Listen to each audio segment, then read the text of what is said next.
Have you ever met someone who instantly gets under your skin?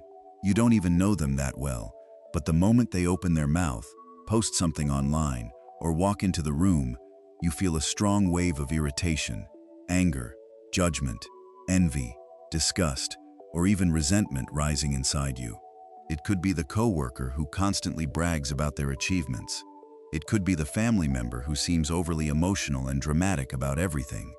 It could be the friend who is always late and irresponsible. It could be the influencer who appears fake, superficial, and obsessed with money and looks. Or it could even be a stranger whose political views or lifestyle choices trigger you instantly. Why do certain people have this powerful effect on us, while others don't bother us at all? Is it really about them, or is something much deeper happening inside our own mind? Today we are going on a very long, deep, and transformative journey into one of Carl Jung's most powerful psychological discoveries, the shadow and the mechanism of projection. This concept has helped millions of people around the world break free from repeated emotional triggers, toxic relationship patterns, unexplained anger, self-sabotage, and unconscious suffering. If you are tired of feeling triggered by people, repeating the same painful cycles in your relationships, feeling drained after certain interactions, or carrying hidden resentment that steals your peace and joy, then this video is exactly what you have been waiting for. Right at the beginning, if you are serious about understanding yourself at the deepest level, mastering your emotions, and turning your biggest triggers into your greatest teachers, then hit that subscribe button right now and turn on notifications. We are going extremely deep in this long-form video. By the end of the full video, you will have a complete practical toolkit you can use for the rest of your life. Let's begin with the man who discovered this truth. Carl Gustav Jung was born in 1875 in Switzerland. He trained as a psychiatrist and began his career working closely with Sigmund Freud. However, Jung eventually broke away from Freud because he believed the human psyche was far richer, more mysterious, and more spiritual than just repressed sexual drives. Over the next 50 years, Jung dedicated his life to exploring dreams, myths, alchemy, religion, art, and the depths of the unconscious mind. His ideas continue to influence psychology, therapy, creativity, spirituality, and personal development even today. One of Jung's greatest and most practical contributions to humanity is the concept of the shadow. What exactly is the shadow? The shadow is the unconscious part of your personality that contains everything you have repressed, rejected, denied, disowned, or judged as unacceptable about yourself. It includes emotions, desires, impulses, traits, talents, and qualities that you learned, usually during childhood and adolescence, were bad, dangerous, weak, selfish, immoral, shameful, or inappropriate. Let me make this very concrete with many real-life examples. If your parents or teachers repeatedly told you, "Good girls don't get angry," or "anger is bad," then your natural, healthy anger was pushed into the shadow. If you were told, "Big boys don't cry, stop being so sensitive," or "emotions are weakness," then your sadness, vulnerability, and emotional depth were buried in the shadow. If wanting success, recognition, or standing out was labeled as selfish, arrogant, show-off behavior, or sinful, then your natural ambition and desire for achievement went into the shadow. If being emotional, needing attention, or expressing your needs openly was called dramatic, needy, manipulative, or attention-seeking, then those very human needs were repressed. These rejected parts do not simply disappear when we push them away. They remain alive and active in the unconscious. They have energy. They want to be expressed. And when they cannot come out directly and healthily, they find indirect and often destructive ways to appear. The most common and powerful way the shadow expresses itself is through a psychological process called projection. Projection is an unconscious defense mechanism where we take qualities, feelings, desires, or traits that actually belong to us and project them onto other people. We then react very strongly, positively or negatively, to those people because we are actually reacting to the disowned part of ourselves. This is exactly why Carl Jung said, one of his most famous and useful lines in all of psychology. Everything that irritates us about others can lead us to an understanding of ourselves. This single idea is incredibly powerful. When we truly understand projection, we stop being victims of our emotions and other people. We begin to see our triggers not as curses, but as valuable messages from our own unconscious mind. Invitations to become more whole, more conscious, and more authentic. Now let's go much deeper, with many detailed, relatable examples, so you can clearly recognize this pattern operating in your own daily life. Example 1. The arrogant, braggart colleague. You work with someone who constantly talks about their successes, posts their achievements on social media, and seems full of self-importance. You feel strong contempt and think, "What a narcissist. How can someone be so arrogant?" This intense reaction often means you have repressed your own healthy desire for recognition, success, and self-celebration. Perhaps as a child you were taught that boasting is wrong, that standing out makes you unlikable, or that humility is the only acceptable way to behave. So you became the quiet, humble, low-key person. When someone openly celebrates themselves, it triggers the disowned, ambitious, and confident part of you that you had to bury. Example 2. The overly emotional or dramatic friend. Your close friend cries easily, makes small problems seem enormous, or constantly needs emotional support. You feel exhausted by them and judge them harshly as attention-seeking, dramatic, or weak. This irritation usually reveals your own repressed emotions and natural need for validation. Maybe in your childhood home, showing feelings was seen as weakness, manipulation, or something shameful. You learn to suppress your emotions to be accepted as the strong or easy one. Seeing someone express feelings freely activates the emotional part of you that you were forced to bury. Example 3. The lazy or irresponsible person. You become furious when you see people procrastinating, always being late, avoiding responsibility, or living carefree lives. You feel morally superior and angry. This reaction often means you are over-identified with being the responsible, reliable, adult one in every situation. Deep inside, you may be exhausted from carrying too much burden for too long, and a part of you secretly longs to rest, play, relax, or be taken care of. Your shadow holds that desire, and you project it outward through harsh judgment of others. Example 4. The fake, superficial, or materialistic person. You scroll past influencers or people who seem obsessed with appearance, luxury, status, and money. You feel instant disgust and call them shallow, vain, or fake. This frequently points to your own repressed desires for beauty, pleasure, admiration, comfort, or material success. You may have been taught that caring about these things is immoral, shallow, or unworthy, so you completely rejected those parts of yourself. Example 5. The weak, needy, or dependent person. You get irritated by people who seem emotionally dependent, always ask for help, or can't seem to make decisions on their own. This is often a sign that you have repressed your own vulnerability and natural human need for support and care. You had to become hyper-independent to survive in your early life, so vulnerability in others strongly triggers your disowned need to be supported.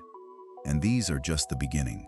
The pattern appears everywhere, in family gatherings, romantic relationships, workplaces, online debates, and even in how we consume news and social media. Example 6. The controlling or bossy person. You feel intense annoyance toward people who always try to control situations, tell everyone what to do, dominate conversations, or micromanage. You think, they are so controlling and power-hungry. This reaction may reveal that you have repressed your own healthy desire for power, leadership, structure, or influence. Many people who had chaotic childhoods learned to suppress their need to take charge in order to keep peace, so they became overly passive or go with the flow. When someone openly exercises control, it triggers the disowned leader inside them. Example 7. The passive or people-pleasing person. You get irritated by people who never say no, always agree with everyone, and seem to have no backbone. You judge them as weak or spineless. This often shows that you have repressed your own assertive side, your ability to set boundaries and say no. You may have learned that being direct or confrontational leads to rejection, so you overdeveloped people-pleasing. Seeing someone else fail to stand up for themselves triggers your buried assertiveness. Example 8. The highly successful or confident person. Sometimes we feel strong envy or resentment toward people who are very successful, charismatic, or naturally confident. Instead of feeling inspired, we feel bitter. This is classic positive projection mixed with shadow. The qualities we admire or resent in them are often the golden parts of our own shadow that we have not yet claimed. Example 9. The politically extreme person. On social media or in conversations, certain political views trigger extreme rage. We demonize the other side. Jung would say this is massive collective projection. Each side is projecting their own unowned darkness onto the other. The more extreme the reaction, the more certain it is that something important about ourselves is being activated. Example 10. The person who reminds you of your parents. Many people get triggered by partners or friends who have traits similar to their mother or father. This is projection mixed with complex, unresolved childhood patterns. You can see how universal and pervasive this mechanism is. Almost every strong emotional reaction we have toward others contains information about our own unconscious. Now let's go deeper into the psychology of why this happens. When we are children, we are completely dependent on our caregivers for survival. To get love, approval, and safety, we automatically adapt. We create a persona, a social mask that shows the world what we believe is acceptable. The persona says, "This is who I am. I am nice. I am strong. I am smart. I am humble. I am spiritual." Everything that does not fit this persona gets pushed into the shadow. The bigger the gap between our true nature and our persona, the larger and more explosive our shadow becomes. In modern society, this problem has become massive. Social media forces us to curate perfect personas 24/7. We show only our highlight reels. The shadow grows in the darkness. Then we scroll and project that massive shadow onto thousands of strangers every single day. This is why many people feel angry, anxious, and exhausted after using social media. Jung warned that when we do not integrate the shadow, it does not stay quiet. It operates from behind the scenes and controls our life. We call it fate, bad luck, or other people's fault, but it is actually our unconscious running the show. This is the deeper meaning of his famous quote, "Until you make the unconscious conscious, it will direct your life, and you will call it fate." Your triggers are not random. They are not bad luck.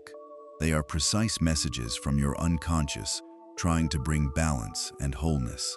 When you understand this, everything begins to change. You stop blaming others. You stop seeing yourself as a victim. You start seeing every irritation as an opportunity for growth. This process is central to what Jung called individuation, the lifelong journey of becoming your true, whole self. Integrating the shadow is one of the most important steps in individuation. Now we move from theory to practice. How to start working with your shadow, the practical foundation. Before I give you the full step-by-step system, here are 3 important principles you must understand. The shadow is not evil. It is simply the parts of you that you were forced to hide. Much of it contains gold, creativity, power, sensuality, anger, playfulness, ambition. Integration does not mean becoming like the person who triggers you. It means reclaiming the energy and qualities in a conscious, healthy way. This work requires courage and radical honesty. Your ego will resist. That resistance is normal and part of the process. The 7-step shadow work process. Step 1. Develop trigger awareness.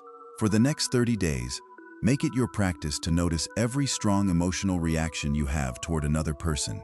Keep a small note on your phone. Write down the person and the exact feeling. Step 2. Name the quality precisely. Ask yourself, what exact quality in this person is triggering me? Be specific. Not, they are annoying, but they are bragging, they are needy, they are fake, etc. Step 3. Turn the mirror inward. Ask the most important question. Where do I carry this same quality, even in a small way?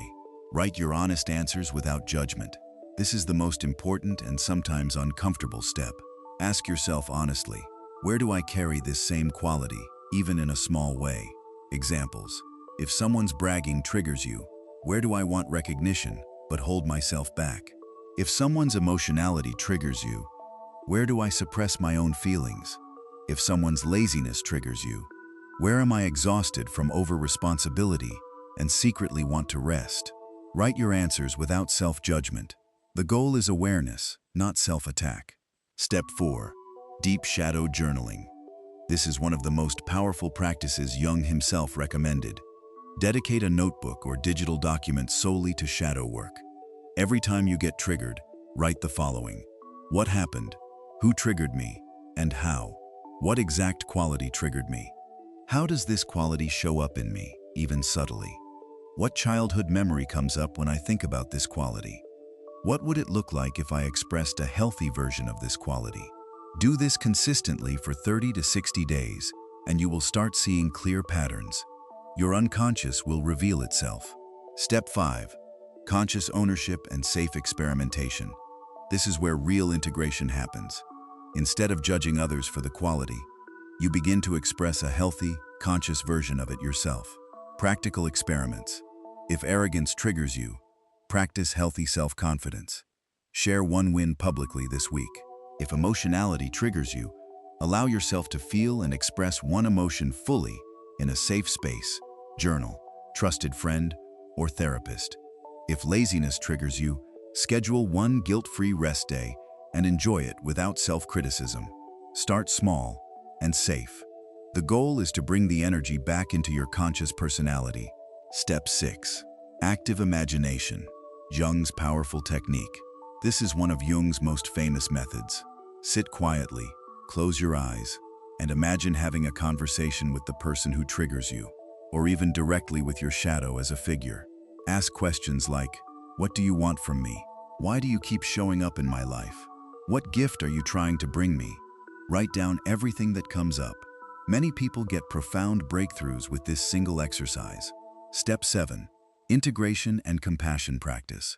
As you do the work, naturally practice compassion, both for yourself and for others. Everyone is carrying their own shadow. When you see your own, you stop demonizing others. Daily practice. When you notice a trigger, silently say, "This is about me too. Thank you for showing me what I need to integrate." This simple sentence can shift your entire energy. Common challenges and how to overcome them. Challenge 1. Resistance and denial. Your ego will fight this work. You'll hear thoughts like, "No, it's really them, not me." Solution. Be gentle, but persistent. Keep journaling, even when it feels pointless. Challenge 2. Shame or self-attack. When you see your shadow, you might feel ashamed. Solution. Remember, the shadow is not bad. It is just unloved parts of you. Treat yourself with the compassion you would give a child. Challenge 3. Overwhelm. There are too many triggers. Solution. Start with just one person who triggers you the most. Focus only on that for 2 weeks. Real-life transformations. Many people who commit to this work report dramatically improved relationships, less emotional reactivity, more energy and creativity, deeper self-acceptance, better boundaries, attraction of healthier people into their lives. This is the power of shadow work. Real-world applications of shadow work. 1. Romantic relationships and dating. The person you are most attracted to, and later most triggered by, is often carrying qualities of your anima for men, or animus for women. In the beginning, you project your ideal.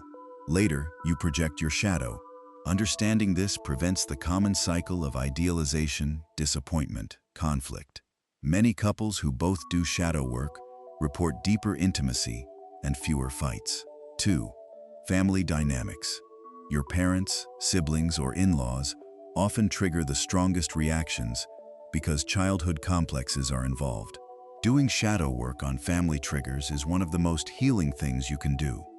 It allows you to finally see them as whole human beings instead of projections of your unresolved past. 3. Workplace and career office politics. difficult bosses, annoying colleagues, all become opportunities for growth. When you stop projecting, you become less reactive, more strategic, and often more successful. Many leaders use shadow work to become better managers. 4. Social media and modern life. Social media is a shadow amplifier. Every scroll triggers dozens of projections. By applying these tools, you can use social media consciously instead of letting it use you. You'll feel calmer, less judgmental, and more empowered. 5. Self-sabotage patterns. Procrastination, fear of success, imposter syndrome, chronic under-earning.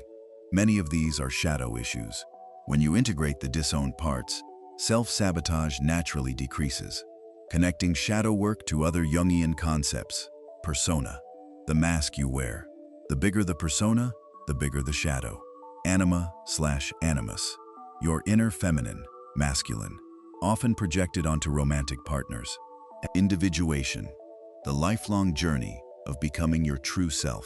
Shadow integration is the first and most important step. Synchronicity, once you work with your shadow, meaningful coincidences increase because you are more aligned with your unconscious. The person who irritates you the most is not your enemy. They are your greatest teacher. They are showing you exactly what you need to reclaim and integrate. Every strong negative reaction is a gift from your unconscious. It is saying, here is a part of you that wants to come home. Carl Jung gave us the map. The work is ours to do. You now have the complete framework, deep understanding of the shadow, and projection, a practical 7-step process you can use daily. Real-life applications in every area of life. Tools to overcome resistance and challenges. This is not quick-fix advice. This is deep, lifelong inner work. But it is the most rewarding work you will ever do. Thank you from the bottom of my heart for staying with me through this entire long journey. Over 2 hours of deep Jungian psychology. If this video helped you see your triggers, your relationships, or yourself in a new light, please do these 3 things right now. Hit the like button. It helps this message reach more people who are struggling with the same patterns. Subscribe and turn on notifications. We are building a community dedicated to real inner work, shadow integration, anima/animus, individuation, and more. Comment the word shadow below. Tell me which example resonated with you the most, or which person currently triggers you the strongest. I read every single comment, and we can continue this conversation together. Share this video with one friend or family member who you think needs to hear this message. You might plant a seed that changes their entire life. Remember Jung's words one last time. Until you make the unconscious conscious, it will direct your life, and you will call it fate. Your triggers are not fate. They are invitations. Start today. Be courageous. Be honest. Be compassionate with yourself. The real treasure has always been inside you, waiting in the shadow. I'll see you in the next deep dive. Until then, keep noticing your triggers. They are the doorway to your wholeness. Take care, and keep doing the inner work.